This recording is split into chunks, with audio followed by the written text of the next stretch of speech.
தூத்துக்குடியில் இளைஞர் ஒருவர் மர்ம நபர்களால் குத்தி கொலை செய்யப்பட்டுள்ளார். தூத்துக்குடி டூவிபுரத்தைச் சேர்ந்தவர் வேல்முருகன். லாரி ஓட்டுநராக வேலை பார்த்து வந்த அவர் செல்சீனி காலனியில் உள்ள உப்பளத்தில் கொலை செய்யப்பட்ட நிலையில் பிணமாக கிடந்தார். இதுகுறித்து வழக்கு பதிவு செய்த தென்பாகம் போலீசார் கொலையாளிகளை தேடி வருகின்றனர்.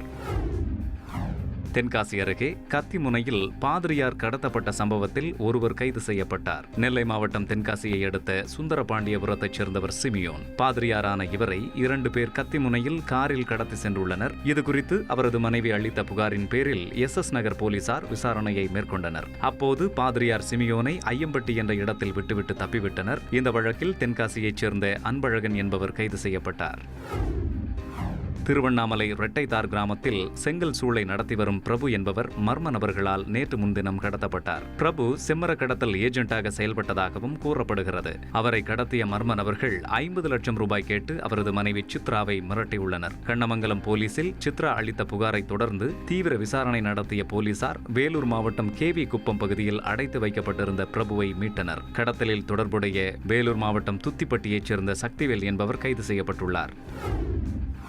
பெருந்துறை அருகே தனியார் கல்லூரி விடுதியில் மாணவி ஒருவர் தூக்கிட்டு தற்கொலை செய்து கொண்டார். ஈரோடு மாவட்டம் பெருந்துறையில் தனியார் பார்மசி கல்லூரியில் கேரள மாநிலம் கோட்டயத்தைச் சேர்ந்த கிருத்திகா என்ற மாணவி படித்து வந்தார். கடந்த 2 நாட்களுக்கு முன்பு ஊருக்கு சென்றுவிட்டு திரும்பிய அவர் விடுதியில் தூக்கிட்டு தற்கொலை செய்து கொண்டார். இவரது தற்கொலை குறித்து போலீசார் விசாரணை நடத்தி வருகின்றனர்.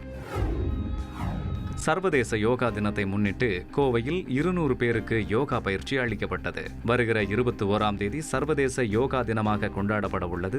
இதனை முன்னிட்டு கோவையில் உள்ள 100 வார்டுகளில் வார்டுக்கு 2 பிரதிநிதிகள் தேர்வு செய்யப்பட்டு கவுண்டம்பாளையத்தில் யோகா பயிற்சி அளிக்கப்பட்டது. கோவை மாவட்ட பாஜக மற்றும் RSS அமைப்பினர் இதற்கான ஏற்பாடுகளை செய்திருந்தனர்.